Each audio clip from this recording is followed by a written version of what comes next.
सर्वांचं स्वागत. नारायणं एक नमस्कृत्य. मिनिट, सुरुवात करते मग म्हणा. हा. भगवद्गीतेच्या आपल्या साप्ताहिक अभ्यास वर्गामध्ये सगळ्यांचं स्वागत. सुरुवात वीणाताई प्रार्थनेनी करतायत.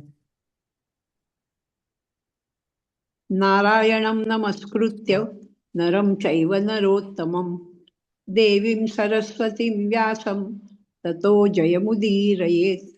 वसुदेवसुतं देवं कंसचाणूरमर्दनं देवकी परमानन्दं कृष्णं वन्दे जगद्गुरुं। मूकं करोति वाचालं पङ्गुं लङ्घयते गिरि यत्कृपात्तमहं वन्दे परमानन्दमाधवं परमानन्दमाधवं। हरि ओम. हरि ओम. 7व्या श्लोकाला आपण सुरुवात केली होती 6व्या अध्यायाच्या. ज्ञानयोग सुरू आहे आपला. तर आपण एकदा परत गीतेचा आणि गीताईचा श्लोक म्हणून सुरुवात करू. जितात्मनः प्रशान्तस्य परमात्मा समाहितः शीतोष्ण सुख दुःखेषु तथा मानापमानयोः। जितात्मा शांत जो झाला देखे ब्रह्मची एकले मानापमानी शीतोष्णी सुख दुःखी समावले. आपण याचा अन्वयार्थ फक्त वाचू आणि मग आजच्या विवेचनाकडे सुरुवात करते. जितात्मनः, ज्यांनी आपलं अंतःकरण जिंकलं आहे, म्हणजे जो आत्मसंयमी आहे. प्रशांतस्य, तो प्रशांत म्हणजे प्रकर्षाने शांत आहे. आणि कशाच्या बाबतीत तो शांत आहे? तर शीतोष्ण सुख दुःखेषु तथा मानापमानयोः, म्हणजे शीत उष्ण सुख दुःख आणि मान अपमान या द्वंद्वांमध्ये जो शांत आहे असं लावून घ्यायला पाहिजे. म्हणजे खरं तर अन्वयामध्ये हे सगळं आधी यायला पाहिजे, दुसरी ओळ, आणि मग त्याच्या पुढे प्रशांतस्य हा शब्द ठेवला की छान व्यवस्थित लागून येतो अर्थ. आणि असा जो माणूस आहे त्याच्या बाबतीत काय आहे घडतं, तर तो परमात्म्याशी तदाकार झालेला असतो. परमात्मा समाहितः. थोडी एक संस्कृत मधलं जे कर्ता कर्म क्रियापद अशा स्वरूपाचं जे छान सुटसुटीत वाक्य असतं तसं नाहीये. हे थोडंसं कॉम्प्लिकेटेड वाक्य आहे, त्यामुळे त्याला क्रियापद आपल्याला सापडत नाही असं होतं. आता जे संस्कृतचे काही जण आहेत त्यांना हे जाणवेल की हे साधं सोपं सुटसुटीत वाक्य नाही, थोडंसं ट्विस्टेड आहे. तर आपण याच्यामध्ये आता बघतोय 7, 8, 9 या 3 श्लोकांमध्ये ज्ञानीचं गुणवर्णन करतायत. तर या श्लोकामध्ये 7व्या श्लोकामध्ये ज्ञानीचे 3 गुण सांगितलेले आहेत. एक जितात्मा असणं, दुसरं प्रशांत असणं आणि तिसरा जो गुण आहे तो निर्द्वंद्व असणं. जरी आपण असे 3 किंवा असे वेगळे वेगळे गुणांची नावं नंबर्स देत असलो तरी खरं म्हणजे ते सगळेच गुण अगदी परस्परांशी काही संबंध नाही असे नाहीत. उलट सगळे हे आतून इंटरकनेक्टेड आहेत. हे जसं जसं विवेचन ऐकत जाल तसं तुमच्याही लक्षात येईल. आता इथेच दिसतं बघा, निर्द्वंद्वता सांगण्यासाठी दुसऱ्या ओळीमध्ये द्वंद्व सांगितली. पण ती निर्द्वंद्वता सिद्ध कशाने होते की त्या द्वंद्वामध्ये जर तुम्ही अविचल राहिलात तर, आणि अविचल राहिलात तर तुमची मनाची स्थिती कशी असते? प्रशांत. म्हणजे खरं तर निर्द्वंद्वता आणि प्रशांत हे वेगळे गुण मानण्याचे कारणच नाहीत, एकमेकांशी कनेक्टेडच आहेत. असं त्यांच्यामध्ये कनेक्शन आहेच आहे. असो, तर आपण जितात्मा असणं ज्ञानीचं ह्याच्याविषयी मागच्या वेळेच्या चर्चा केली होती. आणि आता आपल्याला प्रशांतस्य ह्या विशेषणाबद्दल आता ज्ञानीच्या गुणाबद्दल बोलायचंय. ह्याच्यापूर्वी आपण दुसऱ्या अध्यायामध्ये अशांत हा शब्द ऐकलाय. शांती हा शब्द तर खूप ठिकाणी ऐकलाय. अशांत हा शब्द कुठल्या संदर्भात ऐकलाय? अशांतस्य कुतः सुखम. अशांतला सुख कुठलं? असा जो अशांत माणूस जेव्हा काही प्रयत्नांनी स्वतःला शांत करतो, आपल्याला पुष्कळ वेळेला याचा अनुभव आहे. काही उदाहरण स्वतःलाच आपलं सापडेल की आपण अशांत असतो, आपल्याला कळत असतं की आपण अशांत आहोत, आणि मग आपण काही ना काहीतरी क्लुप्ती करतो आणि शांत होण्याचा प्रयत्न करतो. मग कधी आपलं मन डायव्हर्ट करणं असेल, ज्यांनी आपल्याला शांतता मिळेल किंवा नॉर्मली यापूर्वी मिळालेली आहे अशा गोष्टी करून बघूयात. असं काहीतरी आपले प्रत्येकाच्या आपापल्या आयडियाज असतात की असं असं केलं की माझं आता डोकं चढलंय, ते आता शांत होईल. त्या आपण आयडियाज करतो आणि मग आपण शांत व्हायला लागतो. अशा वेळेला आपल्याला जसे जसे आपण शांत होत जातो तसं तसं आपल्याला एक जाणीव असते की हो मगाशी माझं डोकं खूप गरम झालं होतं, आता मी जरा ओके झाली, आता मी नीट विचार करू शकते, आता मी शांत होतीये. अशी त्या शांत होणाऱ्या माणसाला, म्हणजे अशांतीतून शांतीकडे जाणाऱ्या माणसाला त्या शांत असण्याचा, शांत होत जाण्याचा, त्या शांतीची एक वेगळेपणाने जाणीव असते. पण इथे आपली सगळे योग्याच्या सगळ्या या क्वालिटीज बद्दल बोलतोय आणि हा योगी हा प्रशांत अवस्थेत आहे. प्रकर्षेण शांत हा इति प्रशांत हा, की साधी जी अशांतीतनं अशांती हे करून करून करून कमी करत करत करत आलेली शांती नाहीये. तो शांतीत इतका स्थिर झालाय की त्याच्या शांतीत आता काही बदलच होणार नाहीये. त्याच्या शांत अवस्थेमध्ये कशामुळेही तो पुन्हा अशांत स्थितीत जाणार नाहीये, इतका तो प्रगाढ शांत झालाय.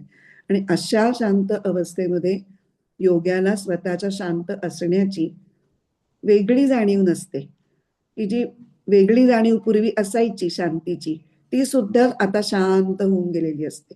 त्याला एक उदाहरण बघूयात आपण.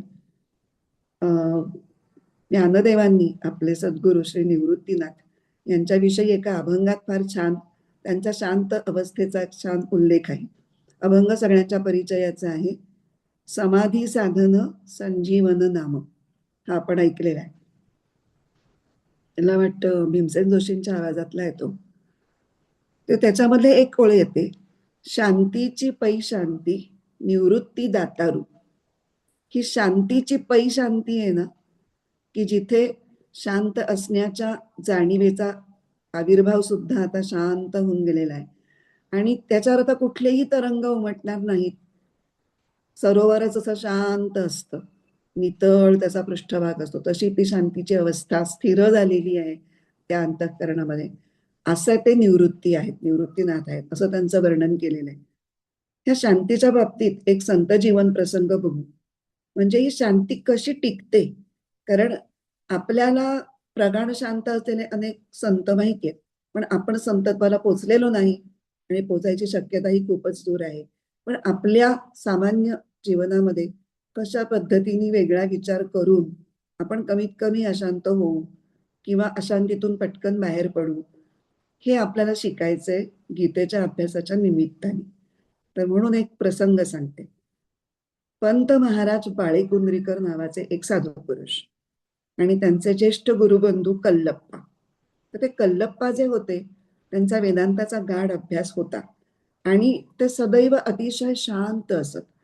तर एकदा कोणीतरी शिष्यानी म्हणा किंवा मित्रांनी म्हणा त्यांना असं औत्सुक्यापोटी विचारलं, का हो आप्पा, तुम्ही कसं काय एवढं सदैव शांत राहू शकता, आम्हाला नाही बाबा जमत हे असं.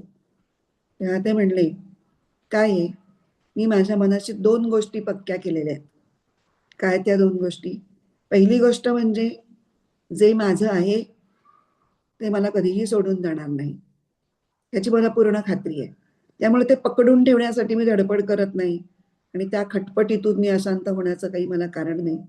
आणि दुसरी गोष्ट, जे दुसऱ्याचं आहे ते मला नकोच आहे. बस एवढंच उत्तर दिलं त्यांनी.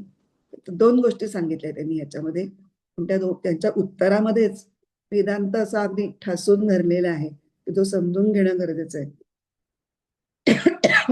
जे माझं आहे आणि मला कधीही सोडून जाणार नाही, असं काय?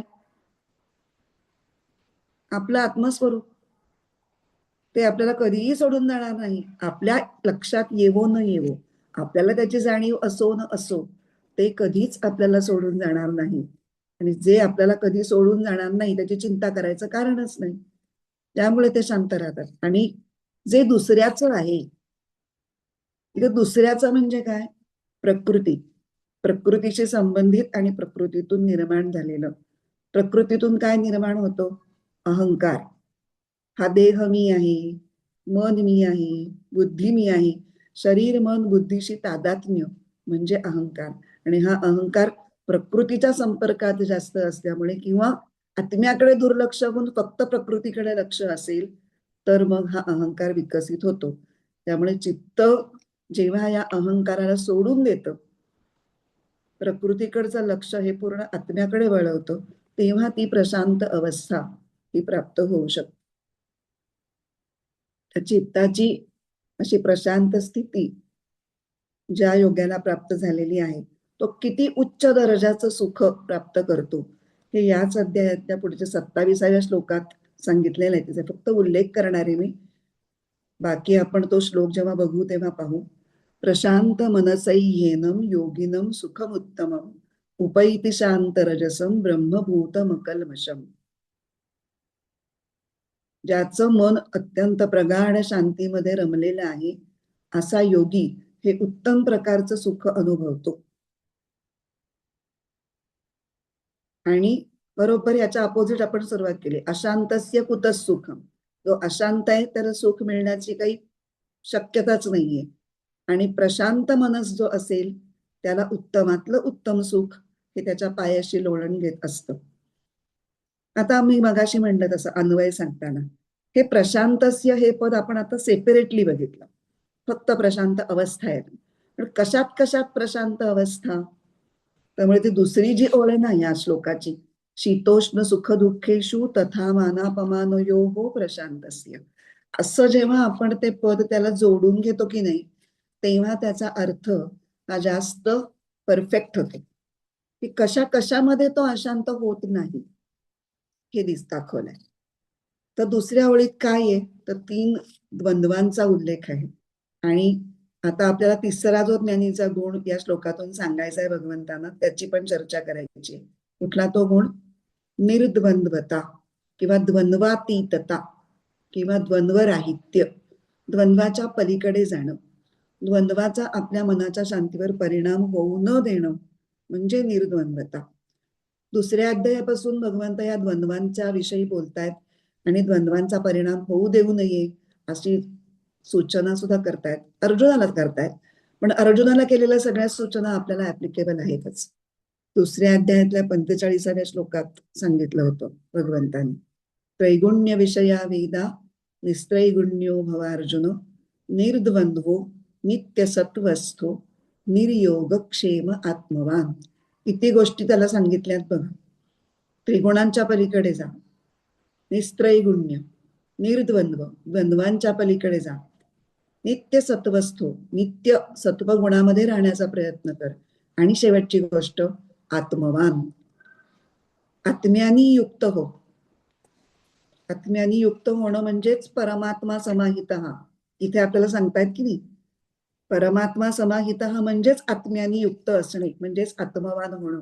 मग आत्मवान होण्यासाठी निर्द्वंद्व होण्याची गरज आहे, प्रशांत मन असण्याची गरज आहे, जितात्मा असण्याची गरज आहे. तेव्हा आता आपण ही जी 3 द्वंद्व सांगितली आहेत त्याचा थोडासा अभ्यास करूयात.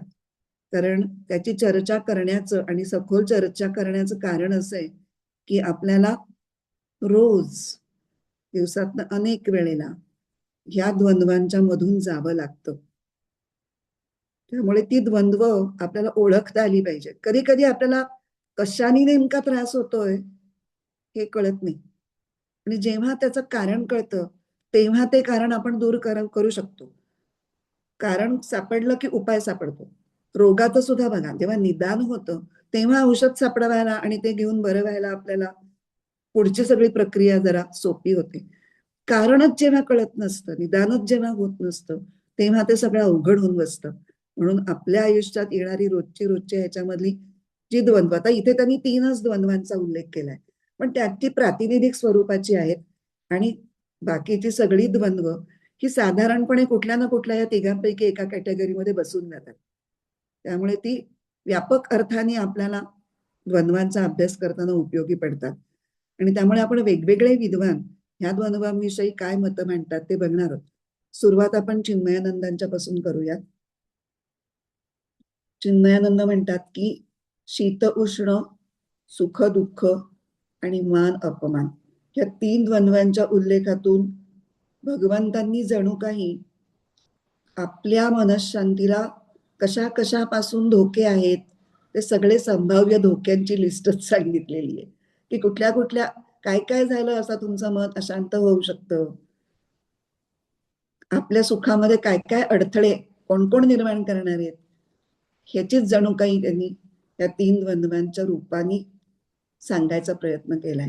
त्यातलं पहिलं जे द्वंद्व आहे शीतोष्ण, हे शारीरिक पातळीवरती अनुभवायला येणारं द्वंद्व आहे. अर्थात ते फक्त थंडी उष्णता इतक्या सीमित अर्थाने नाही घेऊन चालणार. शरीराच्या पातळीवर आपल्याला आणखीन कुठले कुठले प्रकारचे अनुभव आपण घेऊ शकतो. तर तारुण्य वार्धक्याचा अनुभव आपल्याला शारीरिक पातळीवरती येतो, किंवा आरोग्य आरोग्य अनारोग्य ह्याचा सुद्धा आपल्याला शारीरिक पातळीवरती अनुभव येतो. कष्ट पडणे आणि शरीराला आराम मिळणे ह्याचाही आपल्याला अनुभव येतो. तर ह्या सगळ्यांचं प्रातिनिधित्व शीत आणि उष्ण हे शब्द करतात. शारीरिक पातळीवरती अनुभवायला लागणारं द्वंद्व. दुसरं जे आहे सुख दुःख, हे मानसिक पातळीवर जे काही आंदोलनं किंवा चित्ताचे विक्षेप भोगायला लागतात त्या सगळ्यांचं निर्देश करतो ते द्वंद्व. आणि तिसरं जे आहे मान आणि अपमान, ते मान आणि अपमान हा नेहमी बुद्धीकडून जोखला जातो आणि त्याला प्रतिक्रिया देणारी सुद्धा बुद्धीच असते, म्हणून ते बुद्धीच्या पातळीवरचं द्वंद्व आहे. अशा प्रकारे शरीर, मन आणि बुद्धी अशा 3ही पातळ्यांवरती आपल्या सुखामध्ये येऊ शकणारे अडथळे, 3ही पातळ्यांच्या मधून, या 3ही पातळ्यांच्या वर आपल्या सुखामध्ये येणारे अडथळे या 3 द्वंद्वांच्या माध्यमातून भगवंत सांगतायत, असं चिन्मयानंदांचं म्हणणं आहे. आता रामसुखदास थोडा वेगळा विचार करतात या द्वंद्वांच्या बाबतीत. तो काय आहे? ते म्हणतात शीत आणि उष्ण, शीत म्हणजे थंड आणि उष्ण म्हणजे गरम, असा जो त्या शब्दांचा वाच्यार्थ आहे त्या वाच्यार्थाशी अडकू नका. कारण जर त्या वाच्यार्थाशी आपण अडकलो तर काय होईल माहितीये? आता थंड गरम हे कुठल्या ज्ञानेंद्रियाचे विषय आहेत बरं? त्वचेचे. तर शीत उष्ण मध्ये तो द्वंद्वात सापडत नाही असं जर विधान केलं तर त्याचा असा अर्थ होतो म्हणजे बाकीच्या ज्ञानेंद्रियांच्या विषयांच्या बाबतीत तो सापडतो, म्हणजे ते परिपूर्ण असं विधान होत नाही. म्हणून त्याचा अर्थ घ्यायचा शीत म्हणजे अनुकूलता, उष्ण म्हणजे प्रतिकूलता. आता शीतलच का अनुकूलता म्हणायचं? पण सध्या जर आपण बघितलं तर थंडी आपल्याला प्रतिकूल वाटतीये आणि इथे म्हणतात शीत म्हणजे अनुकूलता. तर त्याचा विचार ते पुढे असं सांगतात की जेव्हा एखादी अनुकूल गोष्ट घडते तेव्हा आपल्या मनाची स्थिती कशी असते? जरा थंडावा मिळतो आपल्याला. आणि जेव्हा एखादी प्रतिकूल गोष्ट घडते तेव्हा आपल्याला संताप येतो. या अर्थाने शीत म्हणजे अनुकूल आणि उष्ण म्हणजे प्रतिकूल असं धरायचं. पण आता निर्द्वंद्वता जेव्हा शब्द आपण वापरतो तेव्हा आपल्याला अंतःकरणात शीतलताही नकोय आणि संताप तर नकोच आहे. मग अंतःकरणात काय हवंय? तर अंतःकरणामध्ये सहज जी शांती आहे ती शांती कायम राहायला हवी. ती ना कमी व्हायला हवी ना जास्त व्हायला हवी. कमी जास्त नकोच आहे. कमी जास्त काही म्हणलं की त्याला विक्षेपच म्हणायचं. जसं आहे तसं निवांत शांत राहणं म्हणजे शांतीची समता. ह्याचा अर्थ बाहेरून होणाऱ्या विषयांचा जो इंद्रियांना संयोग होतो त्याच्यातून जे काही अनुभव येतात त्याचा प्रगाढ शांतीवर, चित्तामध्ये आत असलेल्या प्रगाढ शांतीवर काहीही परिणाम न होऊ देणं म्हणजे शीतोष्णयोः प्रशांतस्य. मगाशी ते मी म्हटलं की नाही शीतोष्ण सुख दुःखेषु तथा मानापमानयोः प्रशांतस्य, तर त्याच्यातल्या प्रत्येक द्वंद्वाला तो प्रशांतस्य शब्द चिकटवून घ्यायचा. आता आपण शीतोष्ण विषयी बोललो. शीतोष्णयोः प्रशांत म्हणजे शीत उष्ण या द्वंद्वामध्ये जो प्रशांत असतो त्याच्या बाबतीत. दुसरं काय होईल? सुख दुःखयोः प्रशांतस्य, सुख दुःखाच्या बाबतीत जो प्रशांत आहे तो. आणि तिसरं तर त्यांनी करूनच दिलंय मानापमानयोः, जोडी जोडीमध्ये दिलेलं आहे प्रत्येक द्वंद्वाच्या. आता हे झालं शीतोष्णाबद्दल. आता सुख दुःखाबद्दल. सुख आणि दुःख याच्या व्याख्या आपण अनेक वेळेला बघितल्यात. या संदर्भात पुन्हा एकदा बघूयात. अनुकूल वेदनीयम सुखम आणि प्रतिकूल वेदनीयम दुःख. म्हणजे अनुकूल घटना घडल्यानंतर मनामध्ये जी संवेदना निर्माण होते त्याला सुख म्हणायचं आणि प्रतिकूल घटना घडल्यानंतर मनामध्ये जी संवेदना निर्माण होते त्याला दुःख म्हणायचं, असा सामान्यपणे या व्याख्यांचा अर्थ घेतला जातो. पण आत्ताच आपण शीतोष्ण विषयी चर्चा केली आहे आणि शीतोष्ण म्हणजे अनुकूल प्रतिकूल असा अर्थ घ्यावा असं बोलल्यानंतर आपण जेव्हा या व्याख्यांच्याकडे बघतो तेव्हा एक अडचण निर्माण होते. अरे च्या, मग दोघांचा वेगळा वेगळा उल्लेख कशाला? शीत उष्ण म्हणजे पण अनुकूल प्रतिकूल, सुख दुःख म्हणजे पण अनुकूल प्रतिकूल, मग गीता ही पुनरुक्ती का करतीये? अर्थ जर सारखाच घेतला तर मग पुनरुक्तीचा दोष गीतेवर येईल. आणि गीता हे शास्त्र आहे आणि कुठल्याही शास्त्र हे पुनरुक्तीचा दोष स्वतःला लावून घेऊ शकत नाही, टाळतं ते. आणि पुनरुक्ती असेल केली तर त्याचं सविस्तर काहीतरी एक लॉजिक त्यांना द्यावं लागतं. दे हॅव टू जस्टिफाय की का पुनरुक्ती केली. तर म्हणून इथे अर्थ लावणाऱ्यावरती जबाबदारी येते. आणि रामसुखदास आपल्याला म्हणतात की आपण अर्थ असा लावूयात की शीतोष्णांनी प्रारब्धानुसार येणारी अनुकूलता प्रतिकूलता ही दर्शवली जाते असं आपण अर्थ लावूयात. आणि सुख दुःखानी आत्ता जे आपलं वर्तमानात जे क्रियमाण कर्म चाललंय ते पूर्ण झाल्यामुळे किंवा न झाल्यामुळे किंवा ते फलद्रूप त्याच्यानंतर ते कर्म करून जे काय अपेक्षित फळ आपल्याला मिळायला हवंय ते मिळाल्यामुळे किंवा न मिळाल्यामुळे होणारी जी अनुकूलता प्रतिकूलता आहे ती आपण सुख दुःख या शब्दांनी घेऊया. थोडी व्यावहारिक सोय आहे त्याच्यामध्ये पुनरुक्तीचा दोष टाळण्यासाठी. तर हे झालं सुख दुःख, शीतोष्ण झालं, सुख दुःख झालं. आता आलं मान अपमान.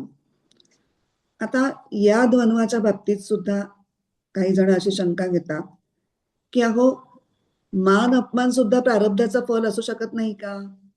प्रारब्धाचंच तर फळ असतं ते, मग तुम्ही त्याला सुख दुःखापासून का बरं बाजूला करताय?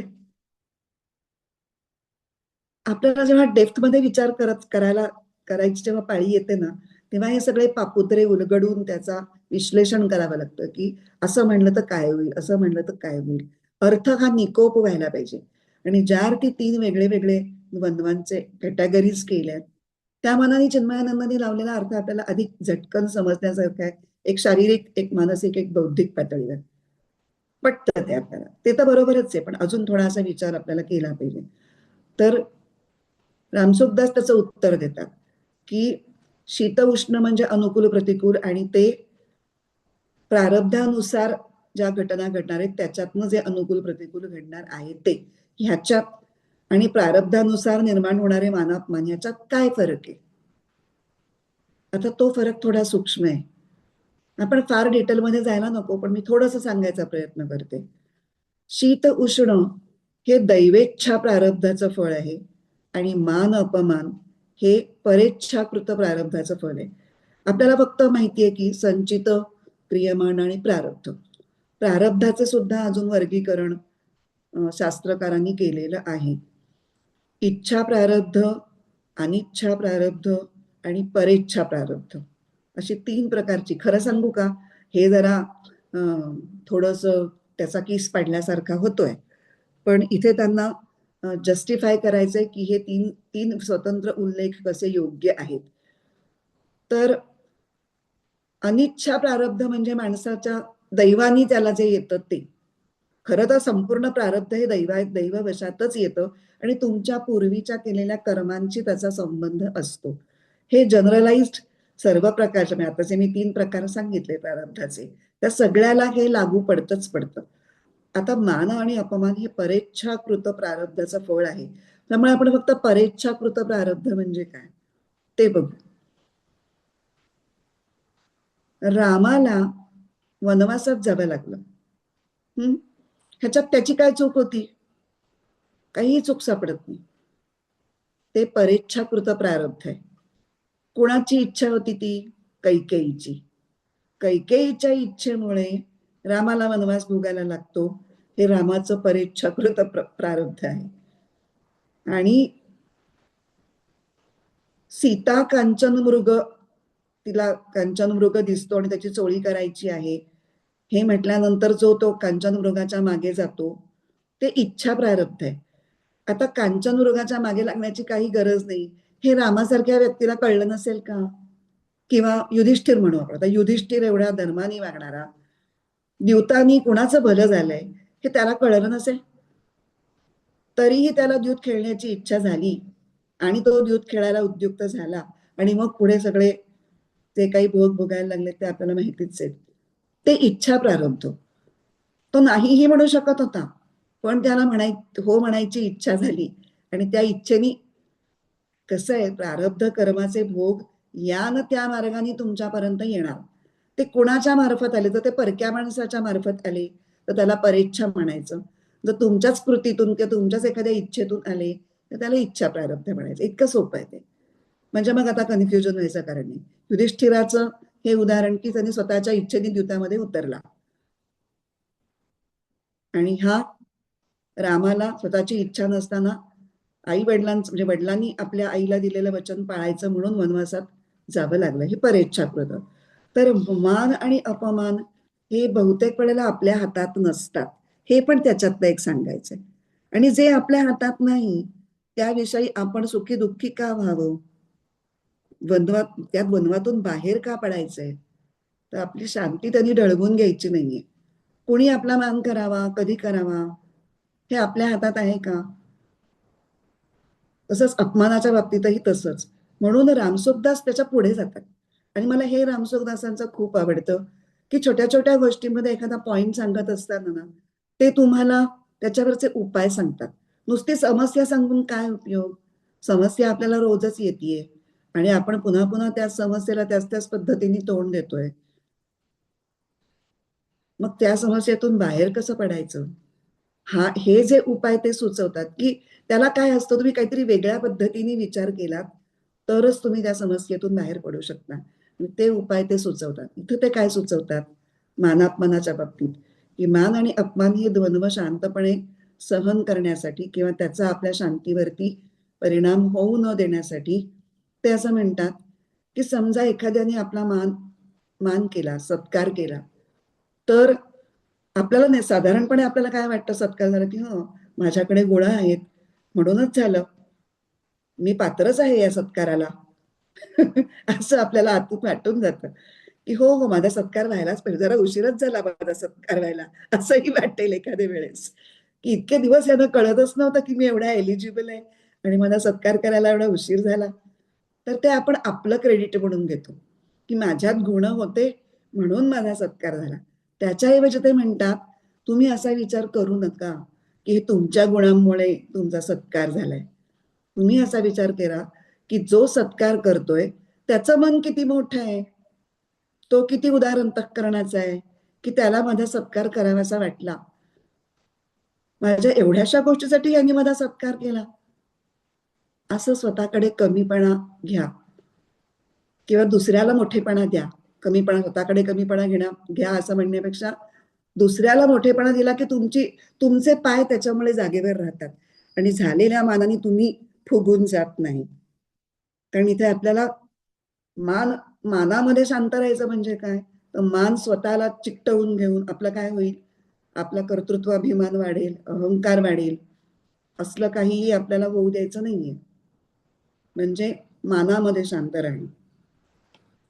आणि जर एखाद्याने आपला अपमान केला तर काय करायचं, मग त्यावेळेला कसा विचार करायचा, तेव्हा असा विचार करायचा की हे माझ्या कर्माचंच फळ आहे, यात अपमान करणाऱ्याचा काहीही दोष नाहीये. त्या बिचाऱ्याने तर फक्त माझ्या पूर्वकर्मातल्या जे काही पाप असेल त्या पापाचं फळ माझ्यापर्यंत पोचवण्यात आणि ते फळ माझ्याकडून भोगवून घेण्यात आणि माझं पाप कमी करण्यात, म्हणजे संचित कर्माचं जे फळ भोगायचंय ते भोगून माझ्या वासना क्षय करण्यासाठी हा मला मदतच करतोय, मी याला धन्यवाद म्हटलं पाहिजे. विचार करणं कठीण आहे पण तो जाणीवपूर्वक करायचा. आणि थोडा विचार केला तर आपल्याला पटतं की पुष्कळ वेळेला एखादी व्यक्ती येऊन आपल्याशी अशी का वागली ह्याचं व्यवहारात लॉजिकल उत्तर मिळत नाही. त्यावेळेला ही उत्तरं किंवा हे विचार करण्याची ज्या पद्धती आपल्याला विद्वान दाखवून देत आहेत त्यांचा उपयोग होतो. उगाचच एखादी व्यक्ती आपल्याशी नीट वागत नाही, आणि त्याच्याकरता आपण डोकं खपवून घेत बसतो. का बरं नाही वागली, काय माझं चुकलं? खरं म्हणजे आपलं काहीही चुकलेलं नसतं. पण सगळ्यांचीच आपलं चांगलं जुळलंच पाहिजे ही अपेक्षाच थोडी बाजूला ठेवली तर काहीतरी असेल पूर्व जे माहिती नाही असं काहीतरी गोडी मारलेली असतील त्याचा परिणाम म्हणून ही व्यक्ती आपल्याशी आत्ताच्या दृष्टीने विनाकारण प्रेझेंट टेन्स मध्ये विनाकारण कारण असणार पण ते लॉजिकच्या पलीकडे आहे आणि सांगता येणार नाही. जे दैवाधीन गोष्टी आहेत त्याची कारणं तुम्ही म्हणून म्हटलेलं ना गहना कर्मणो गती कुठल्या कर्माचं फळ कधी भोगावं लागेल कुठल्या टाईपचं त्यात दुःख त्याच्यामुळे सुख किंवा दुःख दोन्ही समोर येईल त्याच्यावर तुमचा काहीही कंट्रोल नाही. त्यामुळे अशा प्रकारे जर तुम्ही मानलं तर मग साधक मान अपमानामध्ये सुद्धा निर्विकार राहून प्रशांत मन असणारा होऊ शकतो. जर त्यांनी मानाला आपला गुण आणि अपमानाला समोरच्याचा दोष मानला बरोबर जे आपण नेहमी करतो ते साधारणपणे प्रवृत्ती सामान्य माणसाची तीच असते. अशाच पद्धतीने आपल्याला वाटत असतं पण ते बाजूला करून हे आपल्याला करावं लागतं. जर आपण तसं मानत राहिलो सामान्य आपली पद्धत चालू ठेवली तर आपलं मन प्रशांत होणार नाही. ह्याचं एक उदाहरण आपण बघूयात एकनाथ महाराजांचं. एकनाथ महाराज हे शांतीचे सागर होते. त्यांना शांती ब्रह्म असं विशेषण लावतात सर्व संत मंडळींमध्ये. काहीही झालं तरी त्यांच्या शांतीला कधीही धक्का लागणार नाही. त्यामुळे प्रशांत हा शब्द समोर आल्या आल्या आपल्याला आठवण व्हायला पाहिजे ती एकनाथ महाराजांची.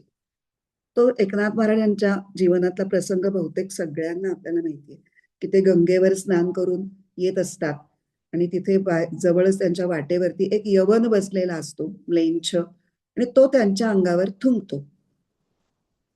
किती अपमानास्पद आहे ही गोष्ट.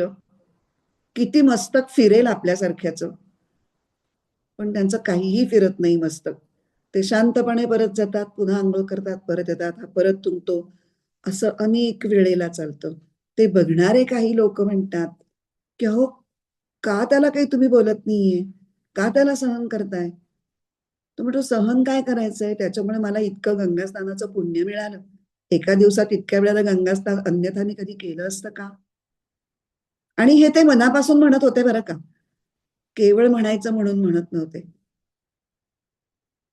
मानापमानामध्ये प्रशांत राहणं म्हणजे काय त्याचं एक एकनाथ महाराजांचं उदाहरण जरी लक्षात ठेवलं तरी आपल्याला त्याच्यापासून प्रेरणा येईल की अरे ह्याच्या पुढे आपल्याला सहन करायला लागणारे अपमान तर काहीच नाहीयेत आपण हे नक्कीच करू शकतो. त्यामुळे संतांच्या जीवनातल्या प्रसंगामधून आपण प्रेरणा घ्यायची. त्यामुळे आता इथे काय काय बघितलं आपण शीत उष्ण बघितलं सुख दुःख बघितलं आणि मान आणि अपमान बघितलं आणि ह्याच्यामध्ये शांत जो असतो निर्द्वंद्वता म्हणजे तीनही गुण आपण बघितले.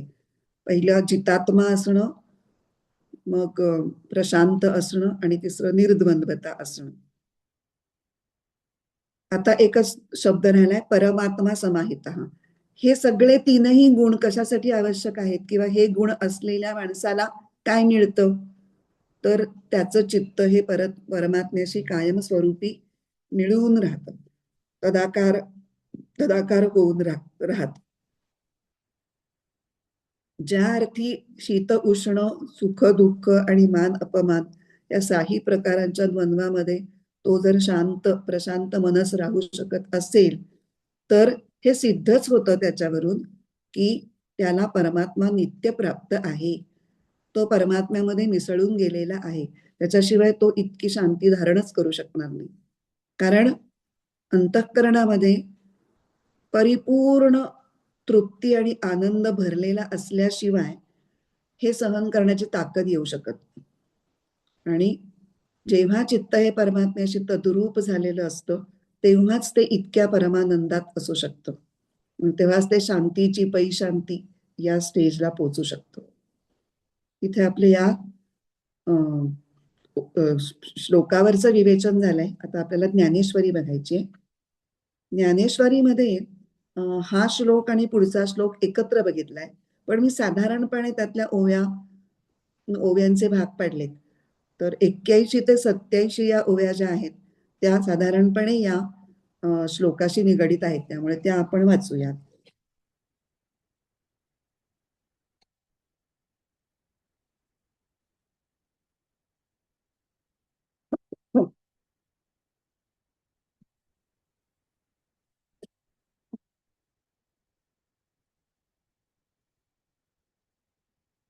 तया स्वांतःकरण जिता सकळ कामोपशांता परमात्मा परवता दूर नाही. ज्यांनी आपले मन जिंकले आहे आणि ज्याच्या सर्व वांछा म्हणजे इच्छा शांत झाल्या आहेत, अशा त्या पुरुषाला परमात्मा आपल्या स्वतःपासून काही वेगळा व दूर आहे असं वाटत नाही. हे जितात्मा बद्दलचं चालू आहे बरं का. जैसा किडाळाचा दोषू जाये तरी पंधरे तेची होये, तैसे जीवा ब्रह्मत्व आहे संकल्प लोपी. हिनकट भेसळ नाहीशी झाली म्हणजे जसे निर्दोष सोने बाकी राहतं, तसंच संकल्पाचं लिगाड नाहीसं झालं म्हणजे जीवच परमात्मा होऊन राहतो. हा घटाकारू जैसा निमालिया तया अवकाशा नलगे मिळो जाणे आकाशा आनाठाया. हे आता परमात्मा समाहिता बद्दल हे चाललेलं आहे की परमात्म्यामध्ये एकरूप होण्याकरता तुमच्यातले दोष गळाले की तुम्ही मुळात परमात्मा चैतन्य स्वरूप आहातच, पण त्याच्यामध्ये जे अहंकार किंवा बाकीचे जे कामना विकार हे जे दोष मिसळलेले आहेत, जो सोन्याचा हे दिला की सोनं मुळात शुद्ध आहे, पण त्याच्यात जेव्हा ते तापवलं जातं तेव्हा त्याच्यातलं जे इतर धातू असतात ते वितळून गेल्यानंतर मग चोख सोनं राहतं.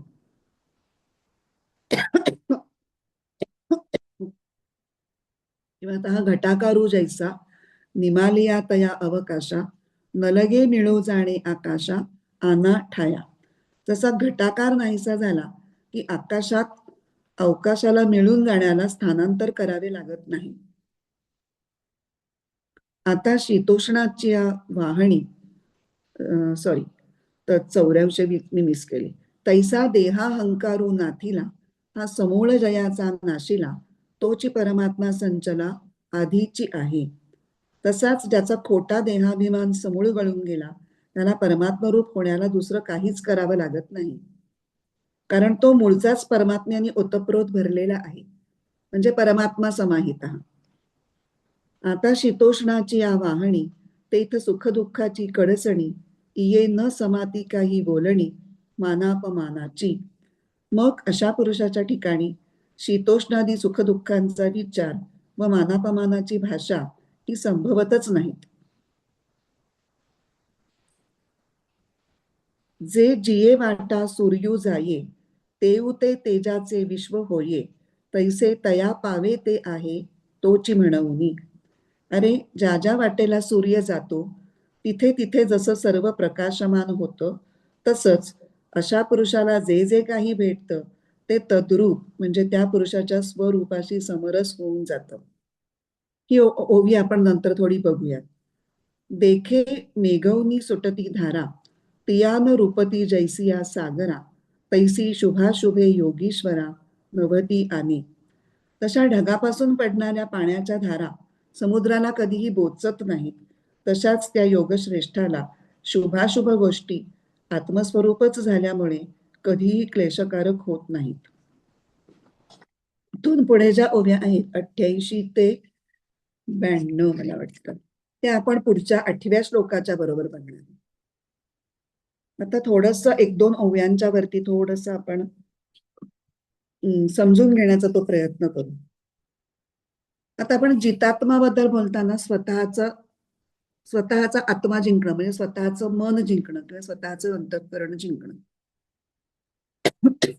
इथे आपण स्वतःच असं म्हणत नाही, अंतःकरण जिंकणं एवढंच म्हणतो. पण इथे मात्र तया स्वांतःकरण जिता, स्व अंतःकरण जिता.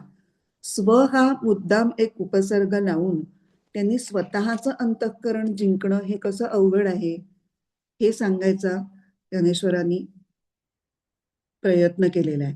जितात्मा सांगण्यासाठी त्यांनी दोन शब्द वापरलेत. एक तर स्वांतःकरण जिता आणि दुसरं सकळ कामोपशांता. सकळ कामोपशांता आपल्याला कळू शकतं की अंतःकरणातल्या सर्व कामनिक वृत्ती या जेव्हा शांत होतात तेव्हा मनावर कंट्रोल आला किंवा मनावर कंट्रोल येण्यासाठी ते एक महत्वाची आवश्यकता आहे.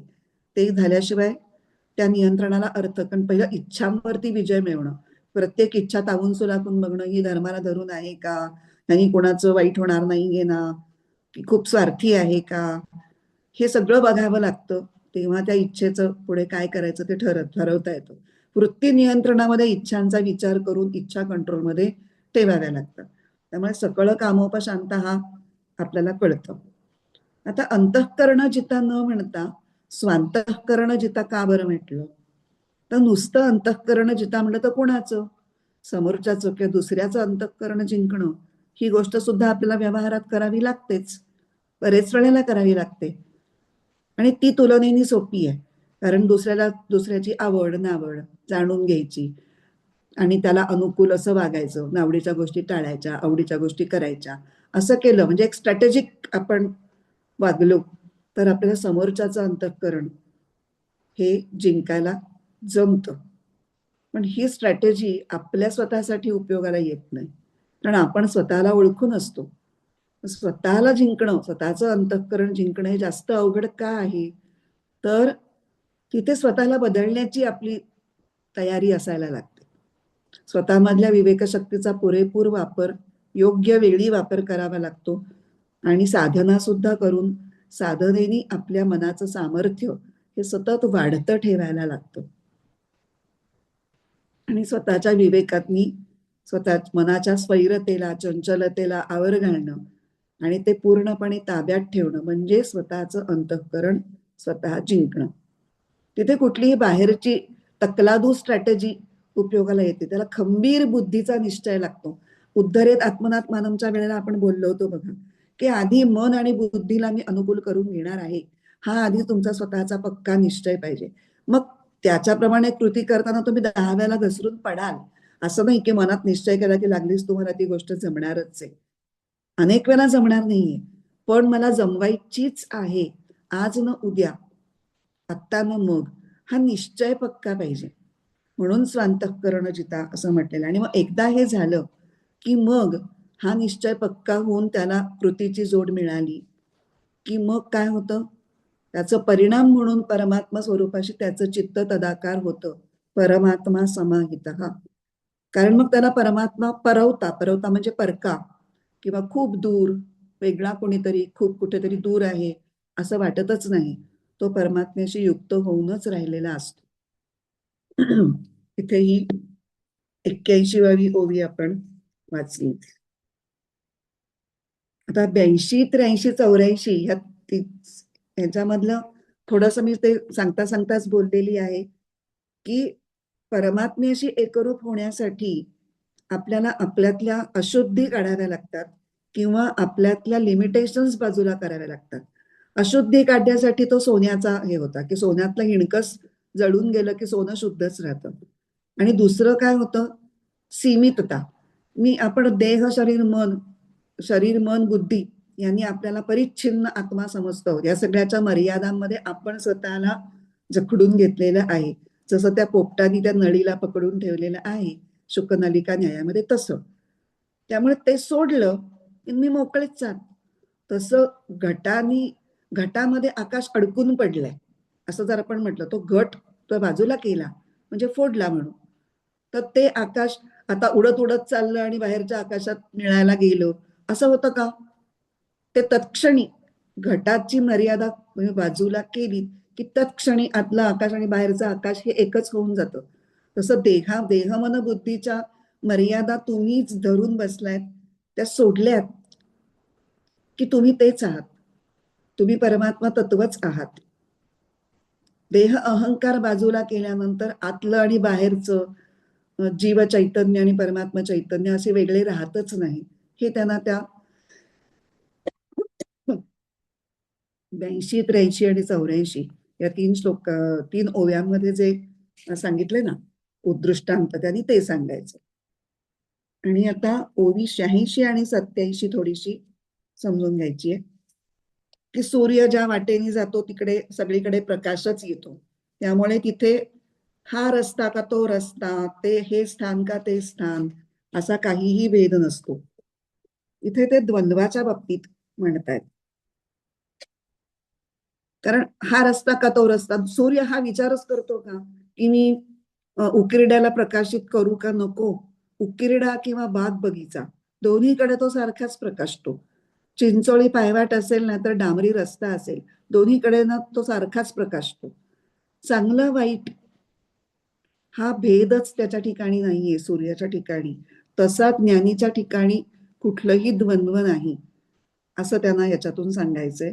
आणि शीत उष्ण, सुख दुःख, मान अपमान ही कुठलीही परिस्थिती जरी आली तरी त्यांना ती परमात्म्या खेरीज वेगळं काही आहे असं वाटतच नाही, कारण ते परमात्म्याशी मिसळलेले असतात.